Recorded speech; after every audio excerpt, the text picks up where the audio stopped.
శ్రీకృష్ణాష్టమి శ్రావణమాసం యొక్క విశేషాల్లో ఇదొకటి. శ్రావణమాసంలో బహుళ అష్టమి నాడు అర్ధరాత్రి శ్రీకృష్ణ పరమాత్మ జన్మించాడు అని శ్రీమద్భాగవతం మనకు బోధిస్తోంది. ఖగోళ రహస్యం ఏంటంటే, శివరాత్రి నుంచి సరిగ్గా 6 నెలలకి అర్ధరాత్రి వచ్చే పండగ ఇది. మన సంప్రదాయంలో అర్ధరాత్రి చేసుకునేటువంటి పండుగలు రెండు. ఒకటి శివరాత్రి, రెండోది శ్రీకృష్ణాష్టమి. రెంటికి మధ్య వ్యవధానం సరిగ్గా 6 నెలలు, అంటే 180 డిగ్రీలు. కనుక ఖగోళంలో వచ్చేటువంటి కొన్ని మార్పుల్లో ఒక సన్నివేశం ఏర్పడుతోంది. ఆ సన్నివేశాన్ని బట్టి కృష్ణాష్టమి అనేటువంటి మహాపర్వం ఏర్పడింది. శ్రీకృష్ణ పరమాత్మ యొక్క జన్మ చేతనే కాకుండా ఆ వెనకాల యుగాల్లో కూడా శ్రావణ బహుళ అష్టమిని విశేష పర్వంగా ఆచరించుకున్నటువంటి దాఖలాలు పురాణాల్లో మనకు ఉన్నాయి.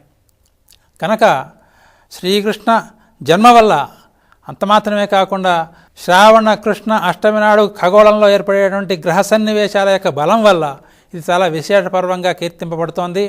ఈనాడు అర్ధరాత్రి ఎవరైతే శ్రీకృష్ణోపాసన చేస్తారో లేదా జ్యోతిరూపమైనటువంటి ఆ దివ్య పరమాత్మ యొక్క ఉపాసన చేస్తారో వాళ్ళందరికీ కూడా అఖండ పుణ్యం లభిస్తుంది, శాశ్వతమైనటువంటి ముక్తి లభిస్తుంది.